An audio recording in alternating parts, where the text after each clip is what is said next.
Como lo anunciamos, ya está conectada con nosotros la ministra de la Producción, Rocío Barrios. ¿Cómo está, ministra? Buenas noches. Buenas noches, Jaime. ¿Cómo estás? Un gusto estar contigo. El gusto también es nuestro. Preocupados, ciertamente, como todos, ¿verdad? La economía peruana se ha hundido en más de 40% en abril. Es un registro mensual histórico como uno de los más críticos, ¿no? El INEGI ha reportado que entre marzo y mayo se perdieron 2,3 millones de empleos solo en Lima. Según el presidente Vizcarra, tal como lo ha anunciado hoy en la conferencia, el miércoles en Consejo de Ministros se aprobará el decreto supremo que autoriza el reinicio de las actividades en los centros comerciales. ¿Cuándo, en base a esa aprobación inminente del día miércoles, tal como lo ha dicho el presidente, cuándo y cómo deberían volver a abrir los centros comerciales? ¿Cuál es el plan que se tiene en marcha? A ver, primero que nada recordemos que ya desde el día de hoy está autorizado el reinicio de actividades económicas en los conglomerados, en los centros comerciales, pero bajo la condición que se mantenía hasta el momento era puerta cerrada para el tema de producción y para el tema de venta vía comercio electrónico, ¿no? El único requisito, y quiero recalcar esto por favor porque he visto muchos comentarios en redes, creo que todavía hay mucha confusión, el único requisito que se tenía para iniciar las actividades era presentar su plan de vigilancia ante el Ministerio de Salud, ante el SISCOVID, y automáticamente iniciaban sus operaciones.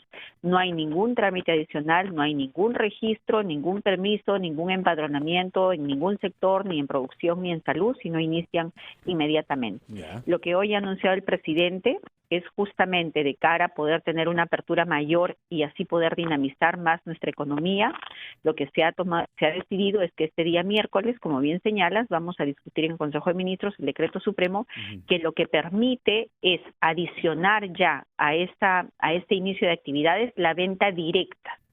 Ya no solo venta por comercio electrónico, sino que se permita ya la asistencia al público para poder asistir a los centros comerciales o a los conglomerados para hacer venta directa. ¿Cuál es el requisito que se va a exigir? Nuevamente, implementación de protocolos y tan solo van a tener que inscribir su protocolo, su plan de vigilancia al SISCOVID y automáticamente inician sus operaciones de la mano con el acompañamiento de las municipalidades y los gobiernos locales, ¿no? ¿Cuándo opera? Si aprobamos esto el día miércoles, que es lo que se ha anunciado el día de hoy, esto entra en vigencia a partir del día siguiente, entiéndase a partir del día jueves de esta semana. Jueves de esa semana sería entonces. ¿En qué regiones? Eso sería importante también tenerlo claro, ¿no? ¿En qué zonas? Porque entendiendo que hay regiones con mayores niveles de contagio, ¿cuál es el criterio allí? A ver, aquí el criterio es que se abra a nivel nacional, con excepción de las 8 regiones que en este momento están catalogadas de acuerdo al decreto supremo de la etapa 2 como alto riesgo, que son Tumbes, Piura, La Libertad, Lambayeque, las provincias de Ancash, ¿no? El Santa, Casma y Guarmey, Ica. Esas serían las regiones que en este momento no podrían operar los centros comerciales o los conglomerados. En el resto de regiones, sí.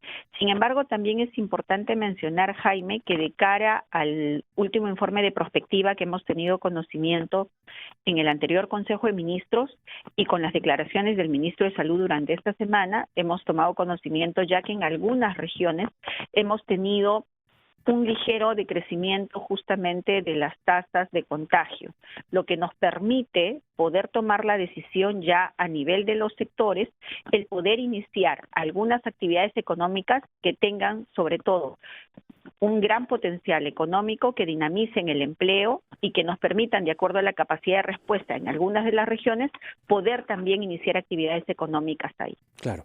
Ahora, ¿cuál es la coordinación o el nivel de coordinación que se está teniendo con las municipalidades? ¿Cuál es el marco fiscalizador que se les está confiriendo? La ley les da uno, pero ciertamente aquí hay normas específicas, un régimen especial. ¿Cada municipio elige la manera de fiscalizar o hay un patrón, una guía? No, lo que cuando la empresa registra su plan de emergencia, su protocolo ante el SISCOVID, una copia va obviamente al ente fiscalizador, entiéndase, va a ir una copia a la municipalidad. En base a esos protocolos que tiene la municipalidad y a los lineamientos de salud que el MINSA ya determinó y que son para todos universales, es que la municipalidad tiene que realizar su plan de fiscalización para verificar. Sobre todo, Jaime, si quisiéramos resumir, es Distanciamiento, uso de mascarillas, desinfección, control de temperatura y control de aforos de cara a la apertura de que va a haber público, ¿no? Entonces tenemos que evitar las aglomeraciones y que haya un control de aforos, obviamente, de acuerdo a las circunstancias que estamos viviendo en este momento. Ahora, ¿cuál es el criterio para, por ejemplo, las pequeñas galerías? La semana pasada, la funcionaria de la Municipalidad de Magdalena, Susel Paredes, le hacía a usted personalmente una invocación en público para que pudiese permitirse la apertura, ¿no?, que puedan estas pequeñas galerías abrir. Señalaba que el Ministerio de la Producción debía dar patrones, ¿no?, marcos generales para que los municipios puedan, justamente lo que usted nos está explicando, fiscalizar y controlar que haya distancia, en fin, pero que se les permita abrir. ¿Cuál es la política frente a las pequeñas galerías? A ver, la política es única. Lo que nosotros hacemos es autorizar la apertura de la actividad económica. Ya. Cuando se apertura la actividad económica, tú abres a todos los operadores de la actividad económica independientemente del tamaño, sea micro, sea pequeña, sea mediana o sea grande. Abre toda la actividad. Por ponerte un ejemplo, si estamos hablando del sector textil, ¿no?, entonces yo abro desde la microempresa hasta la gran empresa. Por lo tanto, cualquier negocio que se dedique para el sector textil, en este caso, podría funcionar hasta el día de hoy bajo el tema del comercio electrónico. De cara al día jueves de aprobarse el decreto supremo, podrán funcionar para venta, obviamente al público, ¿no?, con aforos reducidos y respetando los lineamientos del Ministerio de Salud. Ahora, eso no estaba muy claro, ¿no?, en la fase 1, porque justamente iban al trámite, iban al Ministerio del Sector, de ahí los aprobaba, ¿se acuerda? Digamos, la parte más engorrosa, ¿no? En la fase 1 lo que se hizo, porque estábamos en pleno momento de la pandemia, es que pasaban por un registro del sector, porque en ese momento se había autorizado la focalización, ¿no? Ya. Y luego pasaban al SISCOVID. Cuando de cara a la etapa 2 y antes de la etapa 2 en el decreto supremo que establece la nueva normalidad, la nueva convivencia, ¿no? Es ahí donde se hacen las flexibilizaciones y se dice no. A partir de ahora, el único requisito que se va a exigir por cualquier autoridad, sea local, regional o nacional, es que implemente su protocolo y lo inscribe en el SISCOVID. Ningún otro requisito adicional. Incluidas estas que pequeñas galerías. Los lineamientos del SISCOVID, incluidas las pequeñas galerías. Porque para todo negocio, de persona natural con negocio, persona jurídica, empresa, pequeña, mediana, micro, grande, lo único que tiene que tener en cuenta es si estoy autorizada, si mi actividad está autorizada, 1, y 2, implemento mi protocolo y lo inscribo en el SISCOVID. Con eso yo estoy apto a operar. En todos los sectores que estén, digamos, en la fase 2. Autorizados. 1 y 2, o sea, ahora ya, digamos, todas las actividades autorizadas hasta el momento. Claro, no estaba muy claro, pues, ¿no? O la gente no lo había asumido. Entonces, cualquier negocio que esté habilitado ya, inscribe su protocolo y comienza a operar. Exacto. Lo puede hacer. Perfecto. Y yo te agradezco, si me permites hacer una precisión, porque como bien señalas, a veces, y hacemos un mea culpa, lo que ha faltado es un poco de comunicación. De acuerdo. Yo hace unos días tuve una reunión a raíz de una carta que me enviaron, por ejemplo, los presidentes de las federaciones de los mercados de abastos, ¿no?, señalándome que no estaban operando al 100%. Y obviamente desde el sector decíamos, pero los mercados de abastos están funcionando. Tuve una reunión con ellos vía Zoom, y lo que ellos me explicaban es que en algunos mercados, no en todos, en algunos lugares se había tomado la decisión de aperturar el mercado de abastos, pero por zonas. Es decir, solamente se había permitido, como al inicio, que funcionen las actividades esenciales dentro del mercado de abastos. Entonces, claro, nos quedamos en el tiempo. No se entendió que ya no estamos en la etapa de actividades esenciales. Ya estamos en la etapa de reactivación económica. ¿Qué quiere decir esto? Que todas las actividades económicas que están siendo autorizadas, independientemente del lugar donde funcionen, tienen que operar en tanto y cuanto cumplan su protocolo. Perfecto. Por lo tanto, en los mercados de abastos, y creo que esto es una buena aclaración, que justo lo hemos conversado con la Municipalidad de Lima, con la de San Juan de Miraflores, y hemos venido coordinando, que sí están aptas a funcionar y que se les debe permitir aperturar bajo los protocolos que tiene todo el mercado, con el orden que está funcionando actualmente, con la fiscalización oportuna y el acompañamiento de los gobiernos locales. Permítanos, ministra, hacer una brevísima pausa. Todavía hay varios temas que comentar y explicar, pero espérenos, por favor, 2 minutos. Regresamos con la ministra de la Producción, Rocío Barrios, aquí en RPP.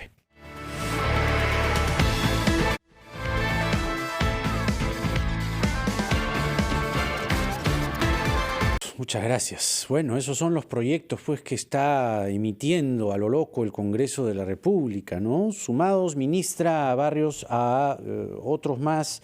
Hay uno muy preocupante que está planteando digamos, que no hayan plazos para las deudas de las financieras peruanas, ¿no?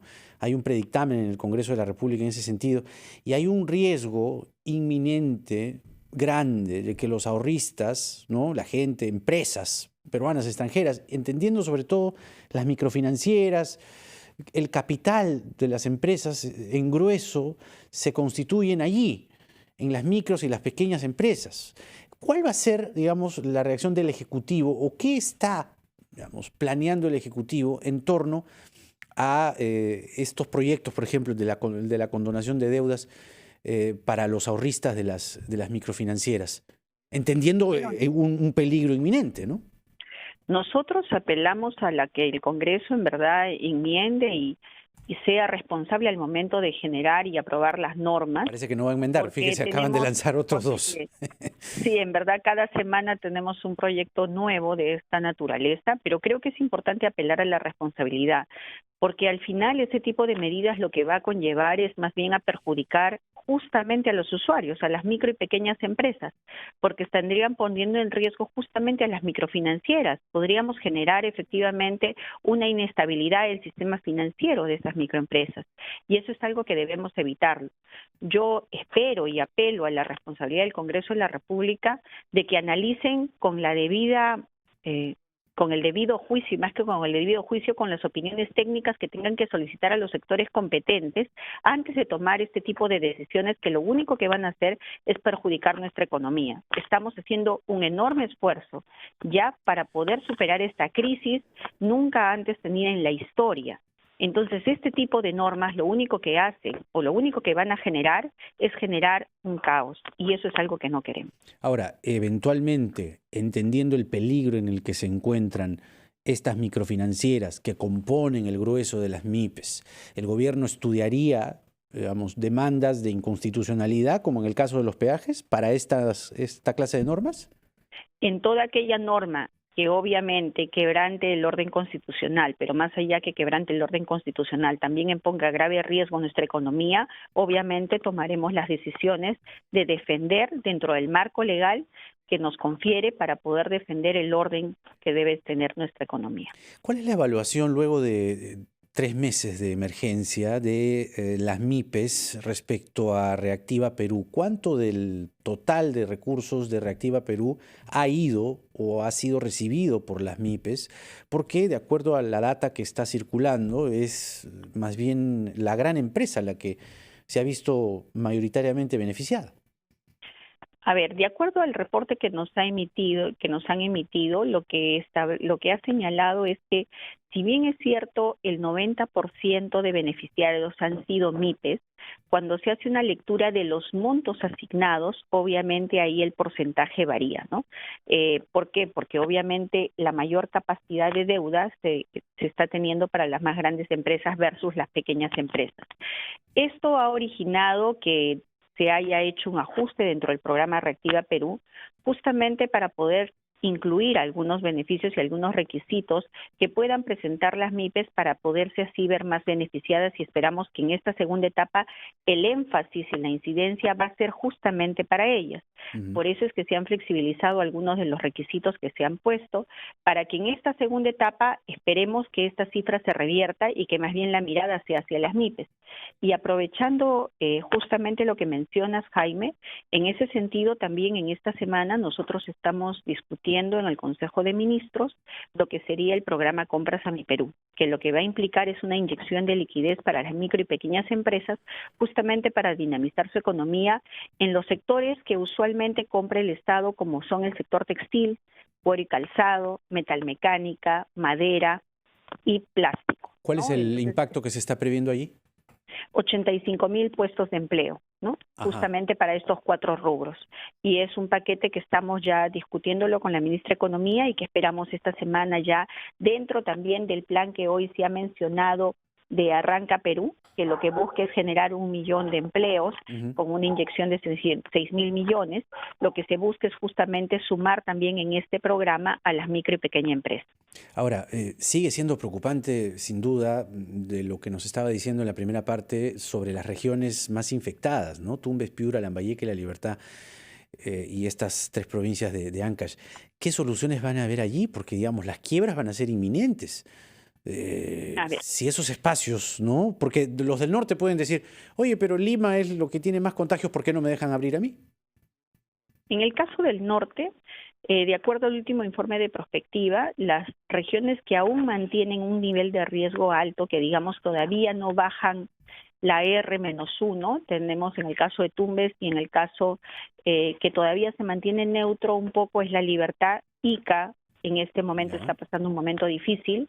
En el caso de Piura y en el caso de Lambayeque ya se está viendo un descenso, ¿no? Todavía pequeño, pero ya están descendiendo las cifras, y la idea es que en estas regiones, si bien es cierto, no se ha paralizado, por ejemplo, actividades importantes como son la agroindustria, o en el caso del todo el norte, no se ha paralizado la pesca, que es lo que nos está sosteniendo en estos meses justamente, la idea es identificar cuáles son esas otras actividades económicas, como por ejemplo, si hablamos de Trujillo, lo que es la industria de cuero y calzado, por ejemplo, ¿no? Para poder permitir justamente... ¿Están evaluando algo sobre ellos? Exacto, que empiecen ya sus actividades. O sea, sí podrían comenzar los productores de calzado en Trujillo. ¿Cuándo? Exacto. Esta semana estamos justo preparando la resolución ministerial para poder autorizar ya la actividad en esa región para poder dinamizar justamente la economía, porque lo que tenemos que encontrar es un equilibrio entre la salud y entre, obviamente, nuestra economía. Es importante tener en cuenta que nosotros apostamos por primero mi salud. Esto va acompañado, ya en Piura se ha iniciado una campaña importante de primero mi salud, donde se está trabajando con los equipos de respuesta temprana, de respuesta rápida, que ya están llevando los medicamentos a los domicilios para hacer una atención más personalizada, una atención inmediata y así evitar que los pacientes lleguen al hospital en un estado crítico, ¿no? Y eso es algo que se tiene que ir implementando en todas las regiones. Claro, junto a la economía, ¿no? Porque, digamos, no es solamente la salud, porque si no ellos dicen, oye, me muero de hambre o me muero de COVID, es un dilema espantoso, pero dilema y al fin y al cabo, ¿no? Recordemos además que son más de 90 días ya en cuarentena, entonces tenemos que ir ahora... Miren la avenida Grau, ¿no? Dinamizando, Estadio Nacional, iniciando actividades y más bien reforzar el tema de que tenemos que cuidarnos, distanciamiento, uso de mascarillas, lavado de manos.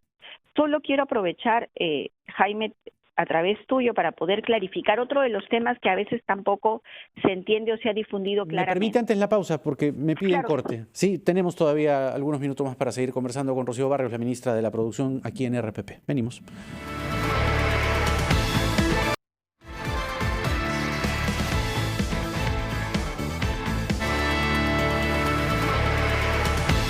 Y 37, esto es La Rotativa del Aire por RPP, La Voz del Perú. Soy Jaime Chincha y los acompaño en el día 92 de la emergencia por el coronavirus. Estamos conversando con la ministra de la Producción, Rocío Barrios, y nos quedamos, ministra, antes de ir al corte, le estaba comentando yo de escenas que ya estamos viendo todas las mañanas, repetitivas, de un grueso de personas, ambulantes, gente que va caminando con su mercadería. Los vemos en la avenida Grau, los vemos reprimidos por la policía, los vemos, se les decomisa su mercadería, su único ingreso o su único capital para poder tener ingresos. No han tenido bono, no han tenido reactiva, no han tenido nada. Son excluidos. Una informalidad que a simple vista está creciendo. 2,3 millones de empleos solo en Lima se han perdido por la pandemia. ¿Cuál es el mensaje que usted le daría a ellos? Acaba de señalar que las galerías pequeñas sí están incluidas, que hubo un error en la comunicación al principio con toda la papelería de la fase 1, pero ellos en este momento están en la calle y no tienen ingresos. ¿Cuál va a ser el espacio para ellos en esta reapertura? Lo primero que tenemos que mencionar es que es importante que desde donde nos encontremos y desde donde se encuentren, por favor, siempre recordemos que primero es nuestra salud. Lo segundo que debo mencionar es que de cara a esta apertura de venta directa y de reactivación de actividades económicas en las galerías y en los centros comerciales, muchos de los que están ahí van a poder regresar a sus puestos de trabajo. Nuevamente quiero aprovechar en recalcar, no se está pidiendo ningún empadronamiento, no se está pidiendo ninguna comunicación al sector, no se está pidiendo ninguna aprobación previa de listas por el Ministerio de Salud. Lo único que se pide es que por favor las autoridades locales les permitan ingresar a sus centros de negocio para que puedan implementar sus protocolos y presentar su plan como corresponde al SISCOVID e iniciar sus labores porque es lo que estas personas necesitan. O sea, es lo único que tienen que hacer. Es lo único que tienen que hacer. No hay ningún otro requisito, ninguna otra comunicación adicional y eso quiero recalcarlo. Lo otro que quiero mencionar, Jaime, respecto al comercio ambulatorio, en coordinación con la Municipalidad de Lima, nosotros el fin de semana acompañamos al alcalde de Lima a aperturar el Parque Zonal Huayna Cápac, que tenía una cobertura para 1.500 ambulantes. El día sábado que estuvimos se albergaron 600. Hoy los 1.500 puestos fueron cubiertos y antes del mediodía, Jaime, ya habían culminado con todo su proceso de venta de todos sus productos. Se está coordinando con la municipalidad porque ellos han ofrecido un segundo parque zonal, que sería el Pinchirroca, para poder albergar a este otro grupo de comerciantes ambulantes. ¿Cuántos más o menos? Que quizás esta semana. No, ¿cuántos digo? ¿Cuál es el estimado? Porque lo que vemos en las calles es en el caso, numeroso. La meta que se había planteado era poco más de 3.000 personas. Hoy en Huayna Cápac ya tenemos 1.500, pero recordemos que ahora con la apertura de los centros comerciales y los negocios, algunas de estas personas van a poder insertarse ahí.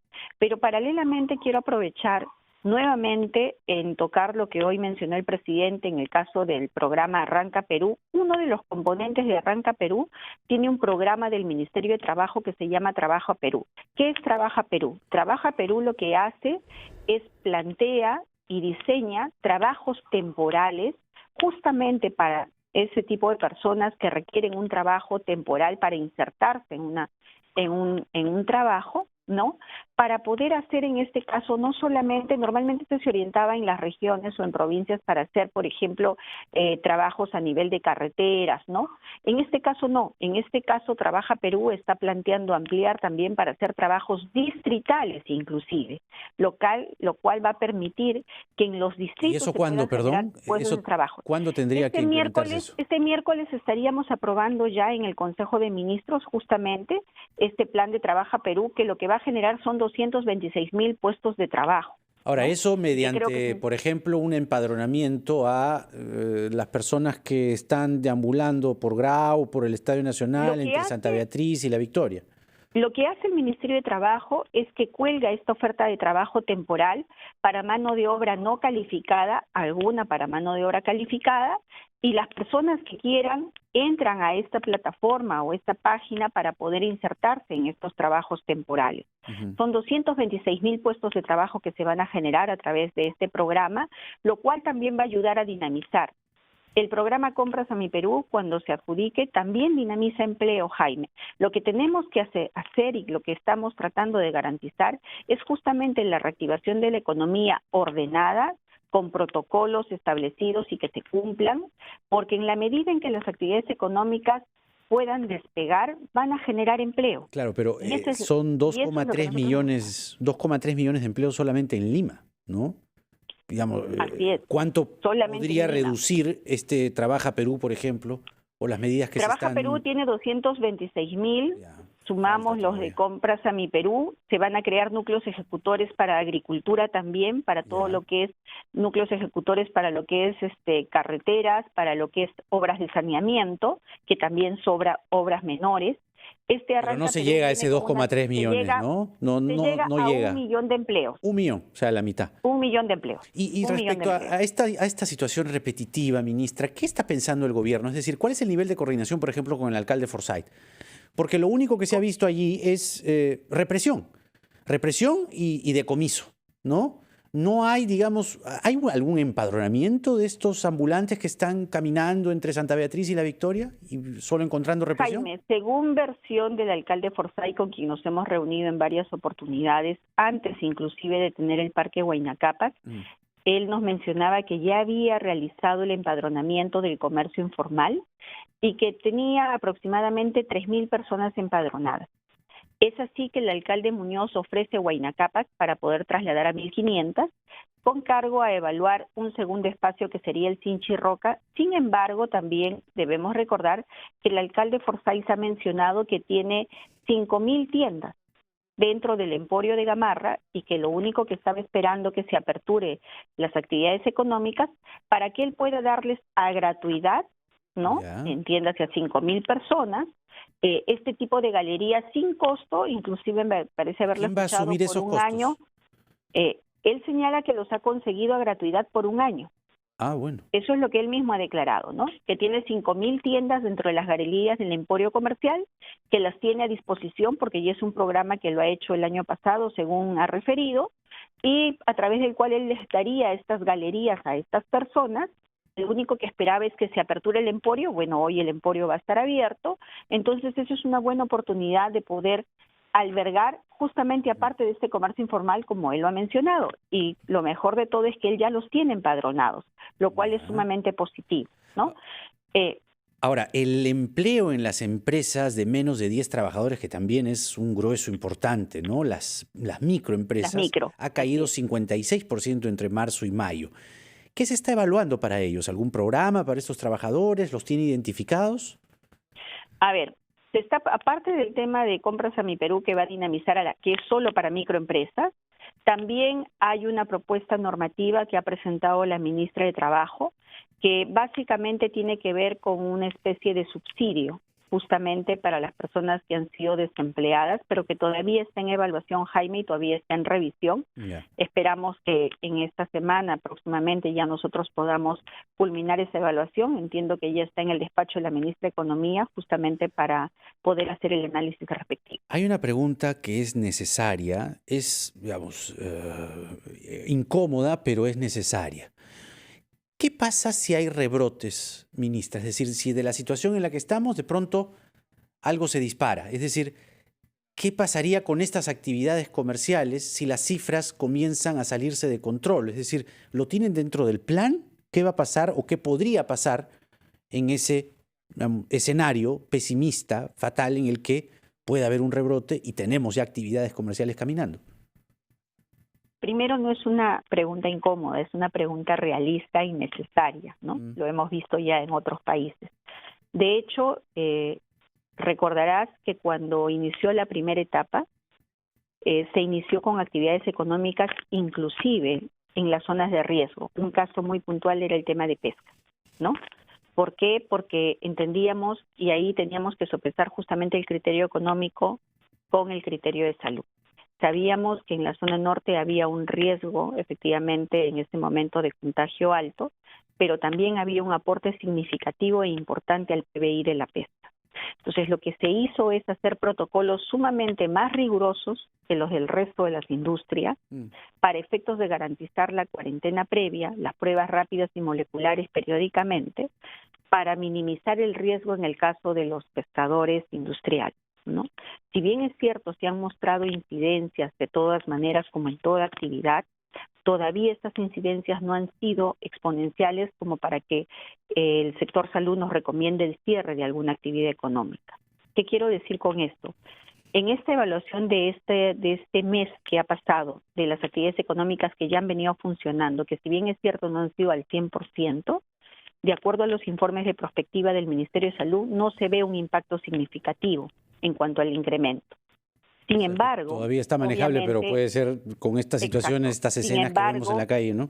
Sin embargo, obviamente, aunque te diré que en el caso del distrito de La Victoria, a diferencia de semanas anteriores, se ha visualizado una disminución en varios de los distritos de Lima. De hecho, hasta el último reporte, el único distrito que mantenía un alto riesgo todavía era, si mal no recuerdo, Comas, ¿no? En el resto se mostraba un descenso ligero. Sin embargo, nunca hay una posibilidad cerrada a que pueda haber nuevamente un incremento. Pero recordemos que justamente por eso es que lo que hemos ganado es tiempo, Jaime. Tiempo para ampliar la capacidad de respuesta de los hospitales, de las camas de hospitalización, de las camas de UCI. Tenemos ahora mayores hospitales de campaña, lo que nos va a permitir poder reaccionar frente a una situación de esa medida. Hoy el presidente hizo una autocrítica. El presidente decía que siempre están, digamos, expuestos a errores. Y estamos viendo el desempleo, la informalidad en aumento, la caída brutal de la economía en abril. ¿Cuál sería su autocrítica? Mi autocrítica sería, Jaime, en el sentido de quizás haber sopesado mucho el tema de salud, que es importante, y que ahora lo que nos toca, más bien poner el acelerador a la economía. La burocracia, creo quizá. Que es lo responsable. La excesiva burocracia fue un error. No fue excesiva burocracia en su momento. Papelería, ¿no? Dijeron lo que pasa, había mucho y hemos aprendido de escuchar a todos los actores, ¿no? Creo que siempre es importante escuchar, porque obviamente cada actividad tiene su propia naturaleza y tiene su propia peculiaridad. Por decir un ejemplo, ¿no? Y justo vuelvo a tocar el tema que antes de la pausa quería mencionar. Hoy en día, los domingos, no están permitidos la salida de las personas y hay el toque de queda o la inmovilización obligatoria en los domicilios. Sin embargo, cuando empezó la cuarentena rígida, había un articulado que establecía en el Decreto Supremo que las actividades esenciales que ya estaban autorizadas podrían seguir operando, inclusive dentro de los horarios restringidos, con la finalidad de no cortar la cadena alimenticia y de garantizar justamente que todas las actividades esenciales lleguen oportunamente. Eso permitió que muchas empresas como arroceras o de la agroindustria puedan establecer 3 horarios o horarios diferenciados para no tener pérdidas y para poder también, obviamente, suministrar lo que la población necesitaba. Hoy, de cara a la segunda etapa, escuchando la industria y siendo conscientes del gran golpe económico que todos están pasando, es que se previó en el Decreto Supremo que se acaba de autorizar en la etapa 2, que también esta excepción le acogía a todas las actividades que ya están autorizadas.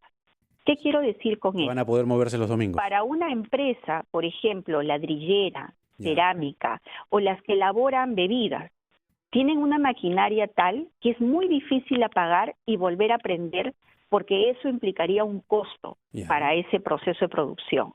Por lo tanto, bajo este artículo, es importante que todas las autoridades entiendan que teniendo su pase policial de tránsito y teniendo la autorización de su empresa que está cumpliendo un horario diferenciado para que no pare y no tenga pérdida esa empresa, sí debe operar.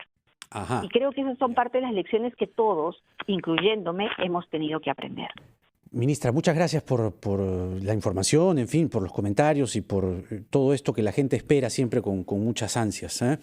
Y vale también la autocrítica. Creo que eso es importante para seguir creciendo. Esto lo estamos aprendiendo todos desde cero. Que tenga una muy buenas noches. Gracias. Muchas gracias a ti, Jaime. Buenas noches. Buenas noches. Muy bien. Ha sido la ministra de la Producción, Rocío Barrios. El tiempo nos ha ganado, pero hemos, creo, cubierto la mayor cantidad de temas posibles. Siempre se nos van a quedar algunos en el tintero. Antes la pausa.